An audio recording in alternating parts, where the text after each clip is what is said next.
Hey, what's going on guys? Spook and Jukes here. Welcome back to another Dead by Daylight video. Today we're going to be doing another tips and tricks video on how to pip and get to low ranks pretty easily and pretty fast. Going to be going over all the things that you need to be doing, but this time as Survivor instead of Killer. And one thing that I'm going to be doing today that I didn't do last time is I'm going to be taking a game that I played and I'm going to be looking at specific examples that you need to be doing in order to get points in each of the categories so that you can make sure that you pip or double pip. So I'm going to show you examples of the objectives, I'm going to show you examples of altruism, I'm going to show you examples of boldness, and then I'm going to be showing you an example of the survival, which is pretty self-explanatory, but you'll get to see it in the game anyway. So let's go ahead and jump ahead and show you what we need to be doing.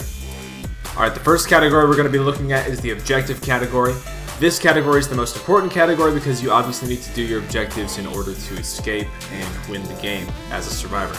So one thing that's really important is you notice how a survivor just got down while I'm doing this gen, and I'm about 70% now when the survivor's hooked. A lot of survivors will just go ahead and stop what they're doing and they'll all try to go for the hook save like it's the most important thing.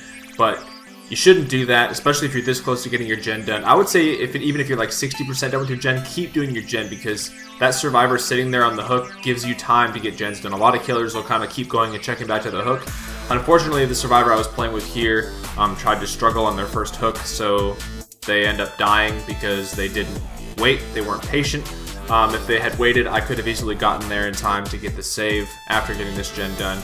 And the other two teammates, I believe, are doing gens as well. So now here, I'm going to show you another category, which is the boldness category. Now here, I was trying to go for that hook save after I finished that first gen. Unfortunately, I didn't get to because the killer popped out right there and I had to run away. But in the boldness category, you get points for winning chases and getting away. So I already got points for escaping there. She almost sees me here, tries to swing, misses. I go ahead and sneak around. So basically, you want to make sure that you're winning your chases, making the smart moves. Don't stick around in certain areas where you know the killer's at. After you escape, you want to make sure if she lost you, you try to beeline. So right here, she didn't quite lose me, so I'm just hiding behind a pallet because if the killer's in your area and you think she might find you, it's good to be close to a loop or a pallet so that you can keep the chase going. Super, super important. So at this point in the game, I have lost her. She went away from that pallet. I'm just trying to find a safe place to heal so that I can continue doing objectives and so on. So now that I am fully healed, I'm going to find another gen to continue doing the objectives. It's always good to be fully healed. Self-care is amazing. I would always recommend it because it's really tough when you're able to be one hit. Unless you're using like no mither and you have dead hard, it makes it a little bit easier. But making sure you're healed before you continue doing objectives is always the smartest thing to do. I feel like that's a pretty obvious thing to say, but I'm just going to throw it out there just in case you didn't know. Alright, so we have another example here where I'm working on a gen. I have it just over halfway done, and one of my teammates does get hooked. Now, I do end up just finishing the gen, which is, in my opinion, the best thing that you can do. And I believe the other teammate right now is also working on a gen, which means in the time that they're sitting on that hook, this teammate's not struggling, which is good. It's giving us a lot more time. So if you're on a hook, obviously don't struggle. If your teammates are doing gens, just let them finish their gens. It means they're probably almost done with them. Don't take it as they're not going to save you. They're probably still going to come for you. So don't struggle and try to get out of the hook. Hang tight. Sit there and let your teammates get gens done because you're going to have a better chance of escaping. So as you can see, I finished this gen here. I'm starting to beeline because I'm unfortunately on the other side of the map from this person. And right there, the other person got the other gen done, which is great. Unfortunately, in this case, I didn't make it to the hook in time before she got the entity on her, which means now she's only one hook. But at least she's saved anyway. Now, this is where we got another category, altruism, which is going to be really important. When you get hook saves and when you heal survivors, you get points in the altruism category. It's basically being a team player. Every time you get a hook save, and it's a safe hook save, just like you saw there, because the killer didn't get her immediately after. If you save somebody, it's not a safe hook, and the killer gets them down instantly after that, you're going to lose points because you're basically just farming them, and that's a shitty thing to do as a teammate. So make sure that you're safe to save them and they're not just going to get down again instantly. Obviously, if the killer's camping, that's another story. Hopefully you have borrowed time. If not, at least you tried. Now at this point right here, me and this teammate are next to each other and this gen's nearly done. And I see that my other teammate is being chased right now. So what I decided to do is I'm going to let them finish that gen and I'm going to run and try to get as close to the other teammate as possible so that when they get down and get hooked, I can try to save them as soon as the killer walks away. Because hopefully by the time they're hooked, the other gen will get done and the killer might run in that direction and I'll be able to get a safe hook save. Alright, so now that generator just got done. Only one gen left. Jeff just got hooked, so now I'm going to run over and save Jeff because now the killer's running in that direction. Now, I'm going to show you something that is really important for hook saves. A lot of times if a killer's in a chase, you can heal the survivor right at the hook here. But in this case, I know the killer's not chasing anybody, so I run into the house hoping Jeff's going to follow me. He doesn't, but he has a med kit, so it should be fine. And as you can see, right about here... Wait for it. Wait for it. There it is. The killer came right back to the hook. So if I had been healing him right at the hook, it wouldn't have been a safe rescue, and the killer would have found us right there. Right here, the killer almost saw me, but luckily she didn't.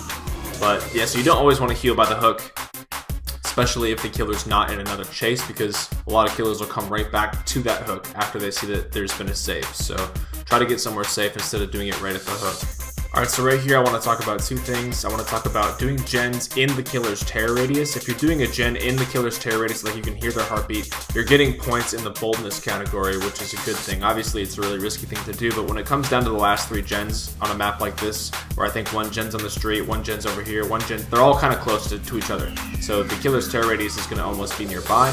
And you also get points for cooperative action, just like I showed you right there. So what's nice about that is it goes towards your objectives. So not only are you getting points for doing the generator, but when you get cooperative actions, doing a gen with somebody else, you get extra points in that objective category as well. Alright, so right here, she ends up seeing me barely. She almost didn't see me. And I try to be sneaky and come over here, but obviously she comes over here too. I didn't have enough time to get to the pallet, so I'm just messing around. Kind of sloppy, but I use my dead hard because I know there's a pallet right over by this garage. At least I'm hoping there is, and there is. So I turn around, I get that pallet stun, and I run away. Now at this point, I'm pretty sure she goes right back to that gate. Yeah, because she doesn't keep chasing me, luckily. So see, I just got my points for being chased and for escaping. All goes towards the boldness category, which is what you want. Alright, so now that everybody in the game has escaped besides me, I'm not going to go for that gate. I'm going to go for the hatch because I know where it is. Sometimes it's not a good idea to try to find the hatch if you're the last survivor because it's really risky. You might get found before you find the hatch, but if you know where it is, it's worth going for or worth trying to because you get extra points. You get extra points in the objective category for escaping through the hatch. I would think it would go towards survival, but it doesn't. I'll show you that right here because the hatch is coming right up. Yep, so find the hatch right on this little back deck area, and you can see right there I got points for surviving and a hatch escape, and the hatch escape was in the objective category. So now let's take a look at the points here. You got the objective, survival, altruism, boldness. We did pretty well in everything. And then we'll go to the next section where we'll see if we double pipped, which I already played the game, so I know that I did. And you'll see we got iridescent in every single category, except for the benevolent, which is the altruism. We only got 2 hook saves and we only healed 1 survivor. Not a lot of hooks were done. There was only 3 hooks I think in the entire game, so not a lot of opportunity, but still got gold and iridescent and everything else, so we still 2 pipped. Alright guys, I hope you enjoyed this tips and tricks video on how to get to low ranks or pip as survivor. I hope you enjoyed the kind of format I did it this time where I gave you specific examples. And if you did enjoy the video, leave a like. If you're new to the channel, go ahead and subscribe to see more like it. I'm going to be doing another killer video here shortly as well, so be on the lookout for that. Thanks so much for watching, and see you in the next one. Peace.